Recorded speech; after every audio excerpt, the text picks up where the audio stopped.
Good afternoon to all our kapamilyas from all over the world. Welcome to Philippine Red Cross HELP MindaNOW, the Facebook Digithon for emergency appeal for our Mindanao earthquake operations. My name is Gretchen Hon. With me is... Hi, my name is Christina Bagaforo from Philippine Red Cross Youth Department, and later on we will be joined by none other than Mr. Enchong D.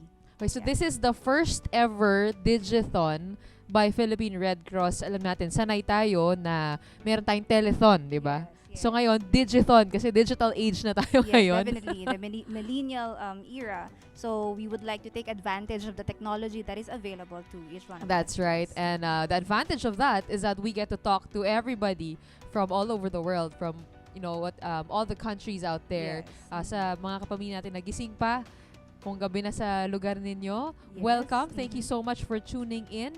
This is very, very special at hindi po natin pala nagbasin ng pagkakataon na lahat po tayo ay magkaroon ng pagkakataong tumulong sa ating mga kapamilya sa Mindanao. Yes. Tama ka dyan, no, Miss Gretchen. And in fact, those strong quakes that we've experienced before, hanggang ngayon, nakakaranas pa rin po ng may ilang mahihina, meron din namang malalakas pa na aftershock sa ating mga kababayan sa Mindanao. Just to give context to what we're doing this for, we are all aware of the disaster that struck central and eastern Mindanao several times. A series of strong earthquakes rocked those affected provinces before the month of October. So it's almost been a month. One month na that these earthquakes have been coming and going. In fact, even this week, We've an experienced earthquake another one. hit Bukidnon. And that, how strong was that? I think mga 5.5, mga ganun, ano? Something like that, yeah. And the earthquakes range from 5.5 to magnitude 6.6. And we can say that these tremblings are very serious matters because according to FIVOLCS, kapag ang mga lindol ay nasa intensity 6 to 8, ito na yung mga nagiging strong or violent at talagang can cause modern to severe damage to the buildings and structures, which for sure endangers the safety of all our kapamilyas in Mindanao. Yes, and in fact, we've received several reports din, no, mga ina-upload na videos all over Facebook. We could see na yung mga footages, no, you would see the trembling of different establishments. And we can only imagine kung ano yung nararamdaman ng ating mga kapatid in Mindanao. Very evident sa mga photos that we've been receiving.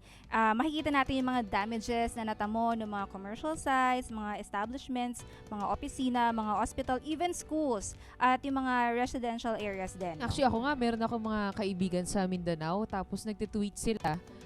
Talagang natatakot talaga sila kasi yun nga isang buwan na tong mga lindol na ito. Tapos, hindi nila alam when the next one is going to strike again, when these tremblings are going to end. Yes. And it puts you in a perpetual state of fear. It freezes you. You don't know what to do. Can you return to your normal life? O dapat ba mag-ingat ka palagi? Paano ba maging handa in case, there's a stronger one coming along? So, ang dami talagang apektado. And nakita natin sa mga pictures, sa mga videos, kitang-kita po natin yung pangamba at yung takot sa mukha ng mga naapektuhan po ng ating lindol. And also, after the quakes, nakita din po natin kung gaano kalawak yung naging effect niya sa mga probinsya. Karamihan po na nawala ng bahay at kinailangang manatili sa mga evacuation centers. Hindi lang po yan. Naapektuhan din po yung supply ng malinis na tubig, pati yung kuryente at syempre yung mga pangkabuhayan nila. Kasama dyan, yung iba nga, hindi din nila maiwan yung mga kabahayan nila, yung mga negosyo nila, pangkabuhayan nila. Kasi natatakot sila na baka magkaroon ng nakawan, ng chaos. So, everything talaga, 360, their lives are being affected as we speak. Not only that, it had an impact sa mga kabuhayan. We also witnessed na marami rin po ang nawala ng mga mahal sa buhay, and also a lot of people got injured during the earthquakes in Mindanao. Tama-tama lang po na talagang damayan po natin ating mga kababayan sa Mindanao. At yun nga, kailangan po nila ang tulong natin, lalong-lalo na ngayong palapit na po ang Pasko. It's such a there's no perfect time. I mean, for these, there's no time for this to happen. But then, diba, it's unfortunate that it happened nearing Christmas season, where a lot of things become unstable. Alam po natin tuwing Kapaskuhan, talagang pabago-bago po yung panahon. At kasabay din ng Burr months, yung pagdating ng mga hindi natin inaasahang pangyayari, tulad nga po na nangyari sa Mindanao. Kaya ngayon ay patuloy po ang ating mga efforts sa pagtulong po sa kanila, not just by providing their immediate needs, but also to help them recover and be resilient sa mga future disasters. And coming from the Red Cross side, this is what we always aim for. Na hindi lang tayo tutulong sa mga survivors, but we also would like to help them regain their livelihood with the help of our assets and of course, our very determined and masisipag na mga staff and volunteers sa ground. So, with that, we have our mantra nga, Miss Gretchen, if I could share with you. So, we have our mantra that states, logistics plus volunteers plus IT or information technology is equal to a Red Cross that is always first, always ready, and always there. Para po sa inyong kaalaman, no, hindi lang po kami dalawa lang na dito sa room na ito. Marami kami kasama ng mga Red Cross volunteers who are behind the camera. The bosses are also with us. So this, a totally team effort to get everybody together so we can pool big funds to help Mindanao. And siguro, no, para just to give context as to what Philippine Red Cross has been doing. Dahil nasabi mo na nga, meron tayong logistics, volunteers, information technology. Ano ba talaga yung pinapaabot? In layman's terms, ano ba yung tulong na pinapaabot ng Red Cross sa mga communities na pinupuntahan ito? So, isa dito yung iba't ibang mga services that we have. So, like for example, kung meron mga na-displaced na families, so our welfare services team is, meron tayong mga naka-deploy doon to give psychological first aid para dun sa mga nasalanta. And then, when it comes to the provision of hot meals din, yung mga food na sinuserve natin, para dun sa mga communities or mga families that are staying in the evacuation sites. In the case of the Red Cross Youth, so kami naman po, we have been in charge of the deployment of temporary learning spaces para dun sa mga children na apektado rin kasi nga yung mga paguho, no, even yung mga school establishments, mga buildings natin ay medyo may crack, so it's unsafe for the children to stay there. Ayun. So, volunteers, food, immediate response. Alam natin, pagdating sa mga sakuna, unang-una natin iniisip Philippine Red Cross. Nandyan yan palagi. And paano ba sila makakatulong sa Philippine Red Cross through this Digithon? So, ngayon po, una-una, magpapasalamat tayo sa mga nakatutok sa atin sa FB Live. So, by joining us here, no, sa ating Digithon, so makikita nyo yung mga different ways on how to donate to the Philippine Red Cross. So, one, we have through the GCash application. So, you could scan the GCash app QR code na naka-display po sa left side of the screen or sa pay bills or portion ng application and just look for Philippine Red Cross. And lastly, pwede rin po kayong mag-send ng money sa bank using still the GCash application. So, pwede na rin po through traditional bank deposits, fund transfers, and online donations. Okay, so, nabanggit mo nga yun. Meron pa, syempre pwede silang dumiretso sa bangko. Yes, the Kung traditional gusto nyo one. pong tumulong, syempre meron naman tayong mga online transfers din.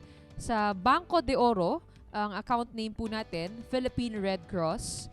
Pwede po kayong mag-donate sa account number ng peso, account number 00453-019-0938. Again, that's 00453-019-0938. Pwede rin po sa savings, sa dollar account po ng BDO, 10453-003-9482. Ulitin po natin, 10453-003-9482. Or sa Swift code na BNORPHMM. I think the details are flashed Oo, sa screen naka-flash. naman. Oo. And then, we also have our Metrobank account. So, our account name for Metrobank is Philippine Red Cross. And here are the account numbers for savings peso account 151-7151-524342. Again, savings peso under Metrobank 151-7151-524342. And for savings dollar account 151-2151-002182. Savings dollar account 151-2151-002182. And Swift code MBTC PHMN. Ay, sa BPI naman po tayo. Ay, sulat nyo na po yan. Kung ayaw nyo na po tumingin sa screen. Iisa-isahin namin to. Account name, Philippine Red Cross. Account number, BPI to 4991-003652. Savings account. Once again, 4991-003652. Swift code, BOPI-PHMM. So, reference number po natin, name of donor, and contact number. And also, meron din tayong online platform sa mga gustong wag na makaranas ng hassle lining up sa bank. So, you can donate through PayPal. So, you just have to log on to donate at redcross.org.ph. No? I think it's at our website. Okay. Tapos, kung meron po kayo mga katanungan, pwede rin po kayo magtanong sa mga contact numbers flashed on the screen.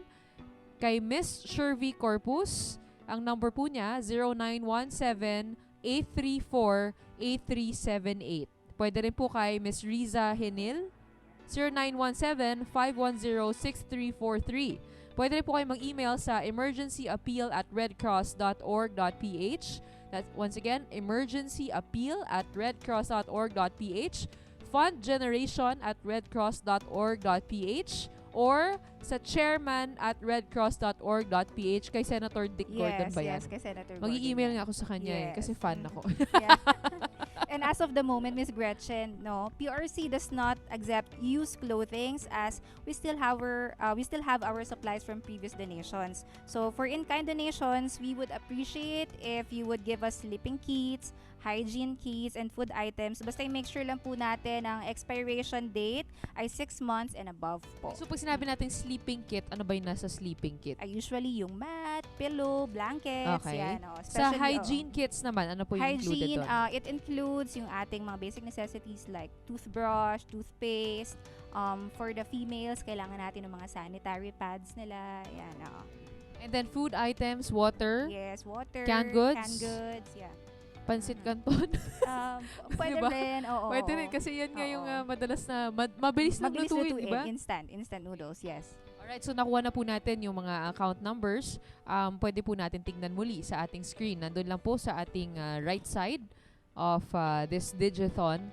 So it would be easy for you guys. Now, when making your donation, Yeah, let us kindly identify your name, the address, contact number that should appear in the PRC official receipt. So, ayan, hindi po kami scam. Nagbibigay po kami ng official receipt, no? For bank deposits or fund transfer, please send us a copy of your bank deposit slip or bank confirmation through any of the emails indicated above. Yung mga nabanggit po kanina ni Ms. Gretchen. for more information, please visit us at Philippine Red Cross Tower. Nandito po kami ngayon. 37 EDSA, corner Bonnie Avenue, Mandaluyong City, 1550. So, meron din po tayo mga social media accounts. You can reach us through these accounts. Pwede nyo po i-follow. Pwede nyo rin naman pong abangan dito yung mga announcements namin and other important information about our operations. So, our website is www.redcross.org.ph. Our Facebook is PH Red Cross. Twitter account is at Philippine Red Cross or Phil Red Cross. And we also have our Instagram account. So, it's at PH Red Cross. Now, you know how you can help our brothers and sisters in Mindanao. Pero ito, curious ako. Paano nga ba namamonitor ng Philippine Red Cross yung mga nangyayari all across the country? Is there a system that you observe? And yun nga, paano nyo nalalaman yung mga emergencies on the ground? So actually, with the leadership of our chairman and CEO, Richard J. Gordon, and of course, with the help of our partners and donors, and sa mga sobrang tiyaga po at masisipag na staff and volunteers ng PRC ng Philippine Red Cross, so nabuo po ang Philippine Red Cross Operation Center. Ito yung pinaka-utak or pinaka-central system ng ating organization. So ayan po, we have what we call the OPSEN, para po sa mga taga-PRC, the OPSEN. This is where everything happens. So, dito kami nagmo-monitor. I think Enchong will be giving us Ayan, ito na. Nabanggit a mo na tour. nga. At sigurado later. akong excited na kayong Yeah. makita siya ngayon. Ito, kasi nai-imagine ko siya. Kasi swimmer siya no? Yeah. Siguro pagka mga bagyo, alam mo, ready to rescue na Yes. siya. Kasi i-rescue niya ako kasi hindi ako magaling lumangoy. Ito na, puntahan natin si Enchong D. Kasama ang mga manager at mga staff ng PRC Operation Center para itour po tayo at ipaliwanag sa atin kung paano nga ba ginagawa ng Red Cross ang ganitong operations. And Chong, kamusta ka dyan? Hi Christina and hi Gretchen at sa lahat ng mga nakatutok sa kanilang Facebook accounts, magandang hapon sa inyo. Andito tayo ngayon sa maituturing na state-of-the-art na Operation Center ng Philippine Red Cross. Tulad nga ng sabi ninyo, ito yung maituturing na pinakautak ng Red Cross dahil maliban sa operations nila sa kanilang 104 chapters nationwide, dito sa headquarters ay namomonitor nila ang mga nangyayari at dahil doon ay mabilis na nakakapagplano at nakakakilos ang Red Cross upang makapagpadala ng tulong sa mga nangangailangan. Tulad nga ng nangyari sa mga kapatid natin dyan sa Mindanao. At dito, kasama natin ngayon si Miss May Layugan. Miss May ang manager ng PRC Operations Center para ipaliwanag sa atin kung paano ba mag-operate ang Red Cross. Magandang hapon, Miss May. Magandang hapon, Enchong. So, sa mga nanonood, so ito yung operation center natin. So, basically, namomonitor natin lahat ng nangyayari dito sa buong Pilipinas. For example, earthquake, typhoons, or even simple vehicular accidents. So, nagresponde kami sa lahat ng klase ng insidente na involve ang Red Cross. For example, ang aming mga ambulansya ay nakakonect sa isang sistema na kung saan makikita namin kung sino yung nearest available ambulance na kapag may tumawag sa amin na nangangailangan ng ambulance, agad namin itong makikita sa system yung location, sino yung nearest available asset, at maipapadala agad namin yung ambulance na yon sa kung sino man yung tumawag. For the earthquake, it's same thing. So once na-receive namin yung information, we will activate our volunteers all over the country. So meron kaming system dito na kung saan lahat ng volunteers namin ay nasa isang map, makikita namin agad kung sino yung pwede naming tawagan doon. Kanina nga pinagmamasan ko, Miss May, ito ba like for example the weather screen kanina, ang kagandahan dito, even before dumating yung bagyo, nakikita na natin, no? Yes, so meron tayong 2 weeks na forecast, saan yung possible na track niya. So makikita natin siya sa system kung saan din yung concentration ng ulan. So dito, through the system, pwede nating i-alert yung ating mga volunteers and mga chapters all over the country or kung saan man yung affected area para makapaghanda sila bago pa man din dumating yung bagyo. So nakakapagpadala na kayo ng mga tauhan tsaka ng mga relief goods in advance just in case na dumating na yung bagyo? Not necessarily because we have warehouses all over the country. So yung mga warehouses namin yung naka-preposition na yung mga goods namin. So they are on standby. In case lang nakulang yung mga goods natin doon sa warehouse, pwede tayong mag-provide from Manila or from Cebu or depende kung saan natin pwedeng kunin.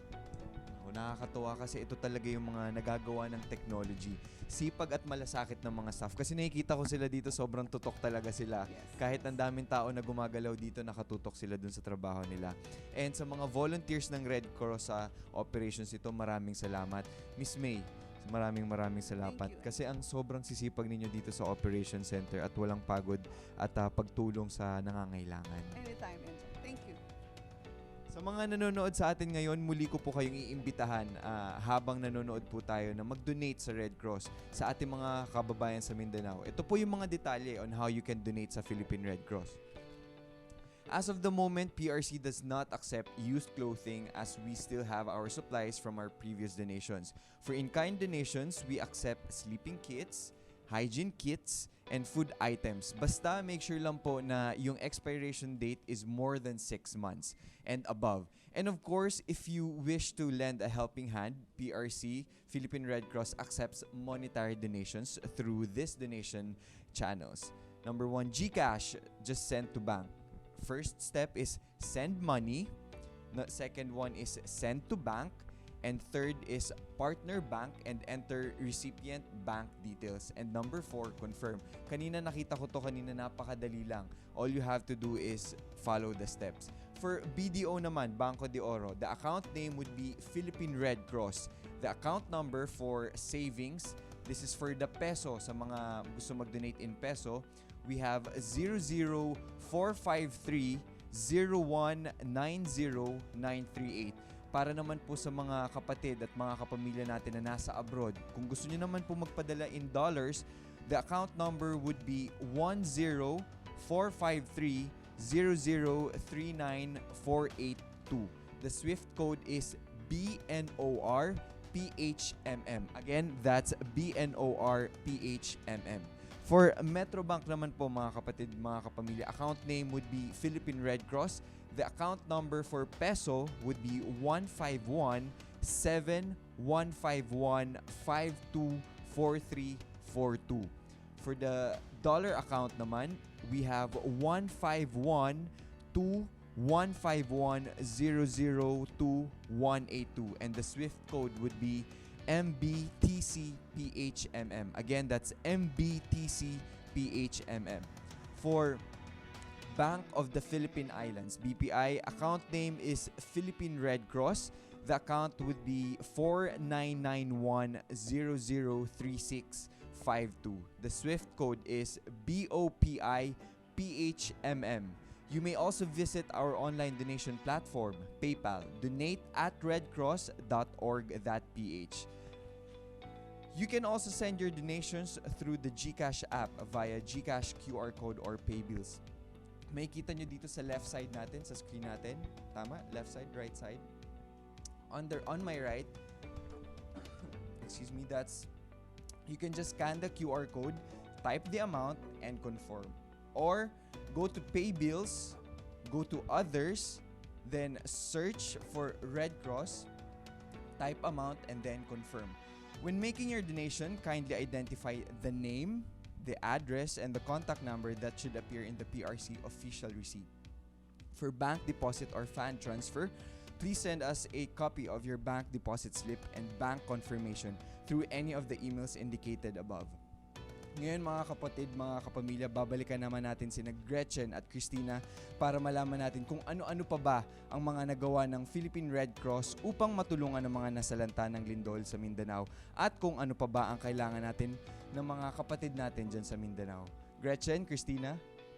Okay, nagbabalik po tayo dito sa Multipurpose Hall at kasama po natin ngayon ang ating mga Red Cross heads. So, Christina, please do the honors. So yeah, with us this afternoon ay ang ating mga ever reliable na managers and heads of offices from the different services. So dito sa right ko is my manager from the Red Cross Youth Department, Miss Maria Teresa S. Bongyad, si Miss Tess. And then kasama rin natin from Welfare Services, si Mr. Michael Angelo Mabugnon. And then, katabi ni Sir Mike ay si representative from Safety Services, CJI, Sir Isidro Lazaro III. And then, we also have with us this afternoon ang ating isa sa mga laging pinangbabato namin pag may mga disaster from DMS, Disaster Management Services, Sir Leo Ebajo. Hi, sir. And last but not the least, kasama rin po natin the manager of the Emergency Response Unit or ERU kung tawagin namin dito, si Sir Marco Abrazado. So, there. Magandang hapon po sa inyong lahat. Welcome to my office. Joke lang. Welcome dito. First time ko dito eh. So, unang tanong ko lang kasi sabi mo manager mo siya eh. Ano bang edad ng youth? Kasi sasali sana ako eh. Gretchen, pwede ka pa kasi 7 to 30 years old po ang Red Cross Youth natin. So, anyone who wants to be a member of the Red Cross Youth, if you are still in 7 to 30 years old, welcome na welcome kayong mag-volunteer kay Red Cross. Swak pa naman ako dyan. Kasi magti-30 na ako next year. So, mga-apply na ako ngayon. Hindi ka na mag-swak sa Red Cross Youth, meron pa tayong tinatawag na 143 volunteers. These are naman adult volunteers naman na kung gusto mo pa mga young professionals, mga out of mga community-based na mga volunteers, pwede pang pumasok at mag-serve sa organization. Paanong pagvo-volunteer po ito? Kasi ito, ina-address ko to kasi kung wari, ikaw naman ay gustong tumulong pero wala ka masyadong resources. Paanong pagvo-volunteer po ang inyong kailangan? Pupunta ba sila sa Mindanao mismo or meron ba silang pwedeng gawin dito sa office? Maraming paraan para mag-volunteer sa Red Cross. Maaaring halimbawa, hindi physically na nandoon ka. So number one, you can donate money. Kung wala kang pera, you can donate your time. Pwede ka para ma-assign ka sa operation center, pwede ka halimbawa magtulong sa pag-repack ng mga goods natin. So, yun yung maraming paraan para makatulong. Meron din tayo, Sir Leo, baka gusto mo rin silang imbitahan para mag-volunteer sa atin. At ano pang mga volunteer opportunities natin? Okay, so yung sa pagbo-volunteer po, marami pong pwedeng gawin sa Red Cross. First po, pwede kayong maka-save ng life by first having a training under ng safety services. Tuturuan po tayo ng first aid, water safety, and in fact, nalaman ko magaling palang lumangoy si Enchong. Oo, sa water safety. So isa po yan sa number 1 na program ng safety services. In fact, kami rin po yung nagtuturo ng lifeguarding and life-saving sa mga resort in compliance po sa Department of Tourism. Kasi required po yun na... Ito naman sa Lindol naman po, meron tayong mga evacuation drill training. So kung gusto nyong matuto, and at the same time, pati yung pagre-repack po ng food items and also yung mga non-food items natin, and even yung pag-marshal or pag-assist during the relief distribution. So marami silang may tutulong sa Red Cross. Idagdag ko lang dun sa Mindanao, daang-daang mga Red Cross Youth Volunteers ang mga tumulong sa mga chapters natin. Sila yung tumutulong sa mga evacuation centers, sa pagre-repack ng mga relief goods natin. At syempre, may mga trained din tayong mga volunteers sa first aid. Meron din tayong mga trained volunteers na mag-conduct ng psychosocial first aid. At yung tinatawag nating child-friendly activities for the kids na naapektuhan ng lindol. Mga gaano katagal? Kung wari, estudyante ka, nag-aaral ka, mga gaano katagal po ba? Kung wari, magpapadeploy ako sa Mindanao, how much time do you need from me? And paano yung logistics nun, ano? Parang ako mag-shoulder na flight ko. Kasi we're being very practical here. Kausap natin sila. Paano ba yung, how does it go? Pagdating sa deployment ng volunteers, ang siguro ang dyan, tinitingnan natin yung availability, tapos yung ano yung expertise mo. Meron ka bang kahandaan para, or tinatawag nga ni Sir kanina ni Sir Leo, yung training na appropriate para ma-deploy ka. Okay? Kasi kung halimbawang wala ka pa nung expertise o wala ka pa nung training, medyo ang uunahin namin ipadala yung may expertise o may training talaga. Oo. Sa mga chapters naman po natin, kaya I would like to invite, especially yung nasa mga nanonood ngayon, foreign or domestic po, sana po matulungan nyo yung programa ng Philippine Red Cross. Ito po yung Red Cross 143. Kung makikita nyo, ayun po yun nasa chest niya. Ito po yung mga trained volunteers on the ground. Ito po ay community-based. Ito yung mga volunteer na in a matter of few minutes lang, pwede mo nang i-activate. And ang pinaka-importante po, which our chairman developed, si Senator Richard Gordon po, ang dinevelop niya at itinuro niya sa amin, itong mga community, i-train to na sila ang eyes and ears. Kaya if you observe, bakit po ang motto namin is always first, always ready, always there, the real strategy po is that we have thousands or even millions of volunteers on the ground. So kapag ka sila naapektuhan, immediately, they will just inform our operation center kung saan nandoon kanina si Enchong, nakaka-data po yun doon. Then we will reply kagad and we will get the information. So ganun po. Mas maganda talaga na they will be part of the family.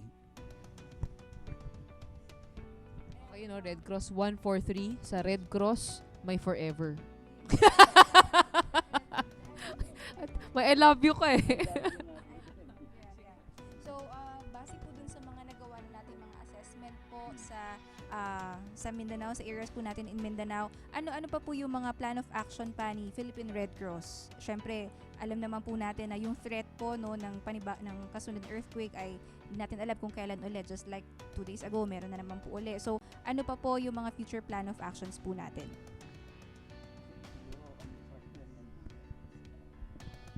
So first siguro on the part basically ang disaster management service po ito po yung overall in charge sa operation kapag may disaster po tayo. So all services will be part of the single operation. If you notice, ito yung sitwasyon natin sa Mindanao, very unpredictable. A series of earthquake that did happen within a period of almost a week lang ang ano nila, no, interval. Started noong October 16, then it comes 19, then 30. So if you notice, yung mga shaking na yon almost on the same area. Ngayon, ano ang mga naibigay na natin? So nakapagbigay na po tayo ng mga immediate life-saving assistance. Sa emergency phase po, within the 72 period ng oras na po yon, ang kailangan nating maibigay kagad is yung life-saving, like health emergency, food, then water. Yung water wash team po namin, within 24 hours nakapag-deploy po doon kagad ng water support sa mga affected na area. Ngayon, we are now moving to the early recovery stage. Kasi na halos ilang linggo na rin po yung lumipas. So, these people na na-displace, especially po yung mga affected doon sa bundok, mostly po yung nasa bundok ang ayaw ng pabalikin. Kasi nga, unsafe na yung lugar nila. And what we are now doing, we already sent our assessment team, detailed assessment team. We are now looking for the livelihood. So yun na po, yung livelihood, ano bang livelihood ang pwede nating maibigay sa kanila? Then another thing pa po is yung about shelter. So what kind of shelter assistance will provide to these people? So initially, doon sa livelihood, we provide cash grant for them also to utilize this cash kung ano bang preferred nilang livelihood. So we don't dictate them kung ano yung mas appropriate sa kanila, and we monitor. Then about the different services, like for example ang safety po, yung kasama namin dito na representative, ito naman yung development. Ayun, add ko lang, para sa preparedness namin, no, we are trying to add more ambulances dun sa Mindanao area para at least kung kailanganin ng transportation sa mga hospitals, madali natin matatransport yung mga patients. Then, one more thing that we are doing is we are continuously providing first aid stations dun sa mga evacuation centers kasi meron pong mga cases doon na mga nasusugatan, mga nahihirapan huminga, para at least yung first aid station natin makapagbigay ng immediate help dun sa mga patient. Then also for future plans is to increase the capacity through trainings, no? To respond to this kind of emergencies. Especially dun sa part namin is we are equipping the personnel to be part of the ambulance team. So yung mga trainings namin with EMTs, first aids, so yun po. Yeah. Sir. Same din, halos pareho kami na safety services with the ERU, yung training. We will capacitate the chapter and yung local 143 natin to be better prepared in conducting a search and rescue operation. Kasi tayo yung unang dinidispatch upon impact ng disaster, once na na-receive ng operation center yung information, the ERU will be the one to first be dispatched. Yung saan natin, lalo natin 4 P's na yung tanda natin palagi, yung must know how to predict, plan, prepare, and practice. Again, predict, Predict, plan, prepare, and practice. Yung mga, yun yung 4 P's na tinuturo natin sa mga responders natin. Para malinaw po tayo, no, gaano kalaki ba yung area na apektado? How many families have been affected by the earthquake? At magkano po ang kailangan natin i-raise? Okay, so regarding po dun sa affected, dalawang probinsya talaga po yung naapektuhan ng severe sa kanilang mga area. And out of these 2 provinces, meron pong around 3 to 4 in each province na municipalities na affected. So ranging po ang total ng population doon ay 632,588 po in Davao del Sur. While sa Cotabato naman po, North Number Cotabato, of individuals po yan. opo, Okay. ay 1,379,747 population naman po or person ang affected naman sa North Cotabato. But the way we do our assistance is through family. So we just divide it into 5, and based on that, ranging from 19,781 families for Davao, and for North Cotabato is 28,327. So pagka tinanong po natin, no, like maganda ma'am yung tanong nyo eh. So it's not easy to calculate and to provide assistance one time. To better understand po ang ating po o ang inyong Philippine Red Cross or ating Philippine Red Cross, kasi ito po ay nagawa sa batas. So lahat nga po ng Pilipino kung tutuusin ay dapat maging membro ng Red Cross. Nasa Republic Act 172 po ito. So kung tutuusin, dapat nga lahat po tayo ay part ng Red Cross family. Ang trust po o ang pinaka given for the Red Cross to support in time of disaster, kung itong population na to ay 1,000 po, 30% of the affected ay cover ng Philippine Red Cross. Yung 30% na po yun, kung halimbawa may 1,000 affected na family, yung 30% of that 1,000 will be the one to covered by the Philippine Red Cross. So hindi talaga lahat po yan. Hindi kaya lahat. Opo. Oo. At what we do, we prioritize. Dahil alam nyo naman po ang ating Red Cross dito sa Pilipinas ay hindi naman po tayo funded ng government. We solicit, like for example, what we're doing right now, with the help of ma'am, no, na ipopromote natin that we are asking for also for assistance to the public. And how does it work? Yung ibibigay po ninyo, ipaprioritize po natin yan sa most vulnerable. And I'm sure yung media alam naman po nila, most po na nabibigyan ng tulong ng mga affected area, especially evacuation center, ay yung mga accessible. So what we're doing on the part of the Red Cross, yung pong mga malalayo, yun yung pinupuntahan. Yung mga far-flung areas, Yes yung po. mga, hindi naabot ng normal na tulong Opo. ng mga LGU. Yes po. Yun ang pinupuntahan At ninyo. ang number one strength po ng Red Cross is our volunteers. Especially those volunteers in the area, because they're very familiar. So they will be able to get and reach those affected people. So yung po ang ano. Then I hope, no, sa nanonood, sana naman po maintindihan din ng iba na ang Red Cross po ay hindi po kami nagbibigay ng blanket assistance. We prioritize and we provide to the most vulnerable. Ito talaga yung walang kakayanan. Ito yung mga laging naiiwan. So yun po yung, yes po, yun po ang talagang priority ng Red Cross. Okay, so yun, medyo mas naintindihan na natin yung scope ng lindol, kung ano yung, sino mga naapektuhan. So ano pa yung mga probinsya na yun? We have North Cotabato po, in particular yung bayan po ng Kidapawan, Makilala at saka Tulunan.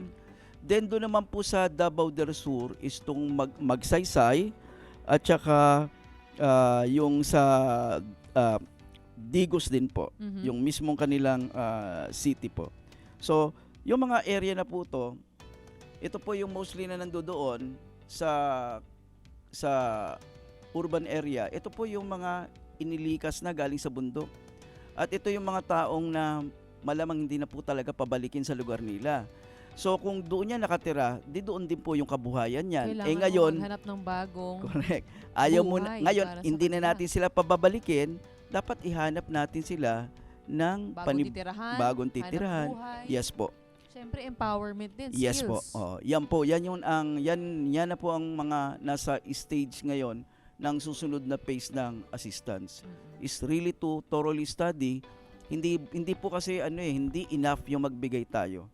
What we need is something that we will give with quality and with dignity. Hindi basta't nagbigay po tayo. Yan po ang patakaran po ng Red Cross. Hindi to ang organization natin na basta't ibibigay lang yung No, we really prioritize, especially yung, kung mapapanood nyo, pag nagpo-provide po kami ng relief distribution, ito po ay well organized, nakalatag po lahat yan. And in doing that distribution, meron pang knowledge learning sila. And this was also developed by our chairman, Senator Gordon. Mahilig po kasi, kahit yung tinitrained niya kami, kung sinabi niya kanina ay 4 P's, meron pong 4R. Ano naman po yun? O, yung 4R para to sa mga volunteers. Ito talaga yung kailangan nila maintindihan. Number 1 po is report. Kapag may nangyari sa lugar mo, report ka Report kaagad. agad, number 1. Second na R is respond. Tumulong ka. Total na train ka naman. Tumulong ka sa community mo. Then the third is to record. So ire-record mo lahat ng ginawa mo at the same time kami rin po dito sa national ire-record namin 'yon. Why? Because the last 4 you have to be recognized. Kailangan meron din tap na shoulder 'yan. Bakit po kailangan yung ganun? That is one way of motivation. And one way of building the spirit of Filipino camaraderie. Now which is parang nawawala na po eh. Parang Naman. unti-unting nawawala na yun. Tsaka, oo, para marami pa tayong mahikayat Yes po. na sumali sa ating movement, ano? Opo. Yun yung Oo. importance ng 4 hours at 4 So, P's. ulit, report, Report, pag may nakita, respond ka agad, record, and recognize. recognize. Yeah. Yun pala, galing kay Kay, Chairman. kay Senator Richard Gordon. Doctrinated po kami. So, mga magkano po ba ang kailangan natin ma-raise sa Digithon na to at para sa Mindanao? Roughly po, no, tapos na po kami doon sa initial ng DREF. Yung DREF nga natin, yung Disaster Emergency Relief Fund, meron po kasing ganyan sa organization. Ito po ay immediate cash na pinapahiram sa amin ng International Federation para magamit ka agad. Kailangan nating i-replenish po yun. That is almost 45 million. Initial pa lang yun. That was Wow, already being laki. disposed. Ganun po.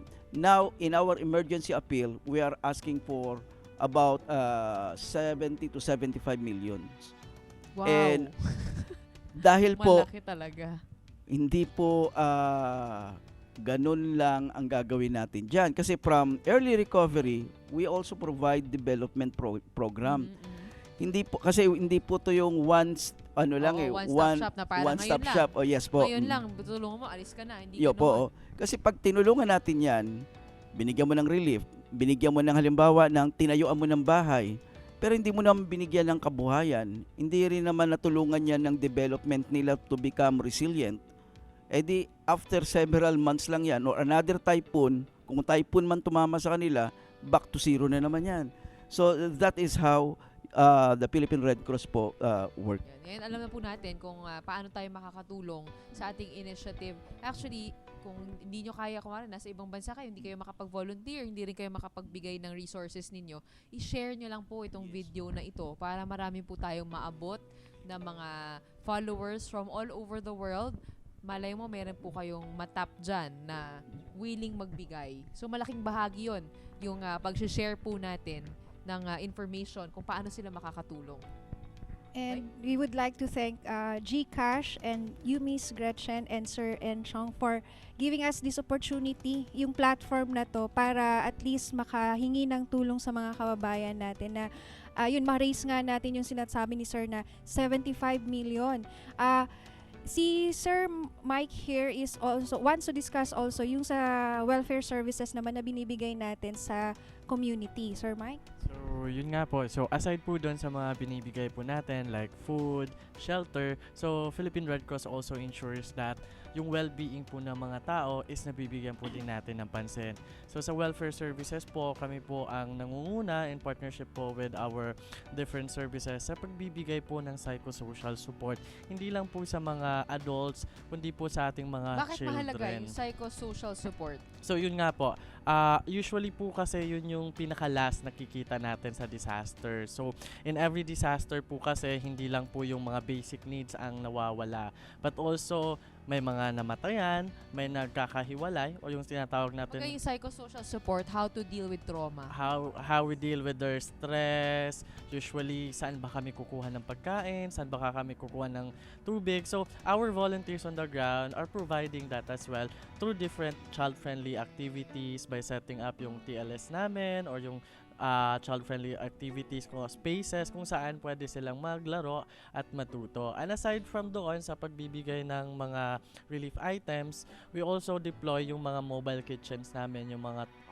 food trucks namin kung saan doon mismo sa evacuation center, doon na ginagawa ng mga volunteers namin yung meals para on the hand agad, mainit pa, pwede na nilang kainin. To ensure din na safe yung pagkain na... Talagang nakakatuwa, no? Kasi yung tulong ng Red Cross, hindi lang bloodletting, hindi lang pagbibigay ng cash, but really something sustainable. And naaral nyo na po, no? From different sides, ano yung kailangan na response ng mga disaster-struck communities. And kung gusto nyo pong tumulong, eto na, tawagin na po natin muli ang ating swimmer ng bayan. Enchong D! Enchong, kamusta? O, para naman, tuturuan mo ako mag-swimming, ha? Sabihin mo lang kung kailan at saan.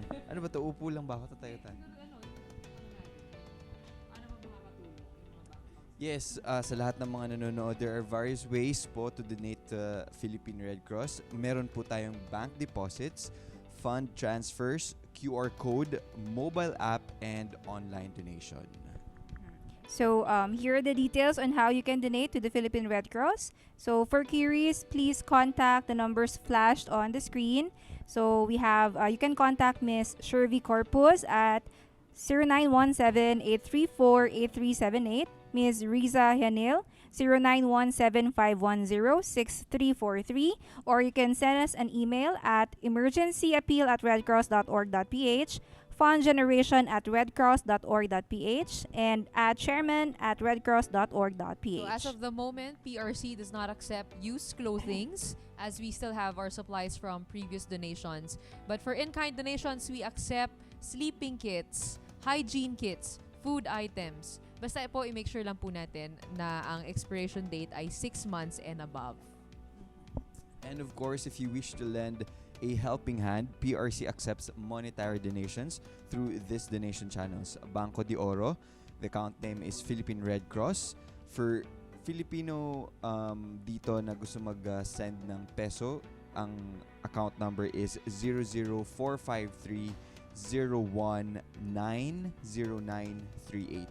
And for the dollar, it would be 10453-003-9482. Swift code is BNORPHMM. And we also have our Metrobank account. So our account name is Philippine Red Cross. And our account number for savings peso, 151-7151-524342. Savings dollar account, 151-2151-002182 with Swift code MBTC-PHMM. Pwede rin po sa Bank of the Philippine Islands o BPI, account name Philippine Red Cross. Account number po natin ng savings account 4991-003652. Swift code BOPI-PHMM at ang reference number po natin, name of donor/contact number. If you want to avoid the hassle ng pagpila sa bangko, you could also opt our online donation platforms. So you could donate using PayPal. Just visit donate@redcross.org.ph, or you could use GCash by just sending to bank. Just go to send money, select send to bank, select our partner bank, and enter recipient bank details and confirm.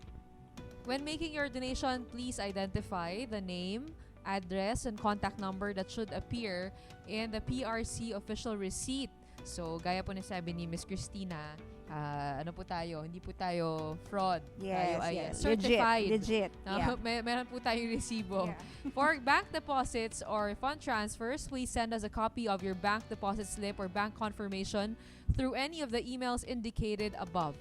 So for more information, you can just visit us at the Philippine Red Cross Tower, where we are right now at 37 EDSA Corner Bonnie Avenue, Mandaluyong City 1550. And we also have our social media accounts that you can follow, and pwede nyo din pong abangan dito yung mga announcements namin and other important information about our operations. For Facebook, it's PH Red Cross. For Twitter, it's @PhilRedCross. For their website, it's www.redcross.org.ph. And for Instagram, @PHRedCross. So muli kung kayo po ay hindi po makakapagtulong sa monetary donations o kaya pag-volunteer, pwede nyo na lang po i-share itong video na ito at sigurado po tayo may maaabot po tayong mga kapamilya na willing pong tumulong. Tulong-tulungan po tayo. Madaling-madali lang po yan. Hit share! The share button so we can reach more and be able to help Mindanao. At ngayon po, ito na, pinaka-inaantay po natin at gusto ko rin siyang ma-meet, ano? So, thank you tayo sa ating mga executives. Thank you po for sparing us your time. So, Parang at this nagkaroon ng point, dito, nagkaroon ng malaking Exodus. spasyo. Yes. So, at this point, we would like to invite with us this afternoon the Secretary General for the Philippine Red Cross. And, together with her, she will be accompanied by our chapter development manager and WASH. And also our afternoon po, health good services afternoon. manager, Sir Brian K. Enriquez and Sir Mark Abrigo. So let us welcome our Secretary General, Mrs. Elizabeth Few Sabaya. words? Good afternoon. Thank you, Enchong and Gretchen, for this support to the Philippine Red Cross. We appreciate what you're doing for us to help us raise funds, especially for the families affected in the Mindanao earthquake. We hope that you can still work with Red Cross beyond this Digithon. Hopefully in the future you can be part of our volunteers. We hope that you can be part of our volunteers. So before I really thank you and ask the public to provide support for all our operations, I would like Mark here from the Health Services and also Brian from the WASH to make a very short report on the interventions that their offices have undertaken for our affected families in Mindanao.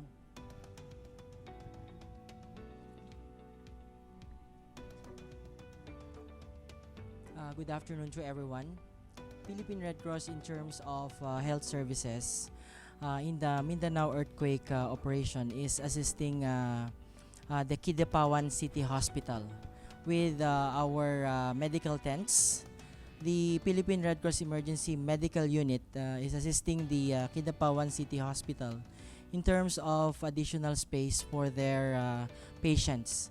The Kidapawan City Hospital has been badly affected by the earthquake, and Philippine Red Cross came to its to support the hospital by providing them with medical tents, with beds for the patients, air conditioning unit, and support volunteers, because the patients are at the onset of the emergency operation, they are in makeshift tents. So these medical tents from the Red Cross provided the needed relief and provided suitable space for these patients to recover from the illnesses that they are experiencing, may be related to the earthquake or some with the normal illnesses. Yes.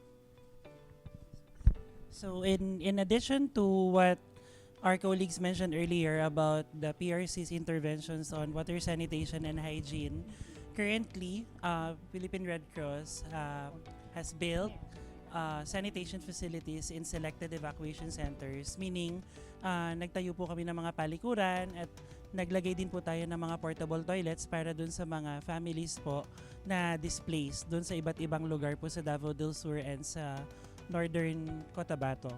We also build shower facilities kasi since hindi nga po makakabalik at hindi sapat yung mga facilities doon sa evacuation centers, so kaya po naglagay po tayo doon at nagpalagay po tayo ng mga bathing or shower facilities. We are also currently building laundry and bathing facilities in one barangay in northern Cotabato, in Barangay Ilomabis, wherein there are 1,112 families po na nandoon sa camp na yon. So hopefully makatulong po yung mga camp na yun para hindi po lumaganap yung mga sakit. So if people in this evacuation center who will be staying there for more than 6 months, they need a better facility. So that's what can Red Cross do to to really alleviate the human suffering in those evacuation centers. And then at the same time, we are also assisting yung mga evacuees po by providing them safe and potable drinking water dahil nga po nasira yung mga water system. Pati po yung water district, affected po sila, mayaman o mahirap, matanda o bata. Lahat po ng tao doon sa Kidapawan City are all affected by the disruption of the water system. Dahil nga po, nagkaroon ng landslide brought about by the earthquake. So, yung buong water reservoir po nila, hindi po talaga nagpa-function. At yung mga tubo, nasira din po. That is why we are treating yung water po na galing po doon sa ilog para maging ligtas po siya inumin at makapagbigay po tayo ng tulong kahit sino man po doon sa, particularly sa North Cotabato. We are anticipating na this will happen or this will continue to be sustained by the people affected by earthquake in the next 6 months. And hopefully, by helping Philippine Red Cross, we can continue to help these people affected by earthquake in Mindanao. So thank you so much, Sir Mark and Sir BK. At this point, we will be reading some of the comments and questions from our audience, and siguro po si Secgen Lisa or anyone from the group po could answer. First question po, ano po ang minimum amount to donate? Ma'am Lisa? Actually, wala naman talagang minimum amount to donate. But for example, just to show, for example, one hygiene kit costs about 1,300 pesos. That is good for 5 family members for 2 months. For example, yung maintenance kasi nila ng mga health facilities, meron tayong electricity doon. Yung sa water kasi, ang portalets, we are maintaining portalets on a daily basis at the minimum 1,000 pesos a day. Pati yung discharge nun kanila na may kumukuha na is being maintained on a daily basis. So, it's really up to them. But the non-food item per batch of non-food item, yung mosquito net, yung kumot, yung banig, yung mga jerry cans, yung mga ganon, that's about 3,000 pesos. So no minimum amount to donate po, okay? Yeah. May additional fee ba? Additional fee, tax, wala. Baka sa ano to yung Siguro sa bank transfers po. I think wala with I think if you deposit it usually pag sa BDO kasi usually may deposit fee na 50 pesos. Oo, sa BPI wala. GCash wala. Wala rin GCash. So, next question, until today lang po ba pwede mag-donate? Hindi po. Eternity po. Yes. Hanggang kahit kailan pwedeng mag-donate. Yes, may Kung sinabi mo may forever because of Project 143, dito may eternity. Hanggang because matagal po ang services na kailangan i-deliver ng Philippine Red Cross. Matagal pa po ito. Mahaba pa ang hindi makaka-recover agad. Normally, not even in 1 year nakaka-recover yung mga affected ng disasters and calamities. Okay, thank you, ma'am. And last po, I love this digital fundraising event. Thank you po. Kaso, how else can we help?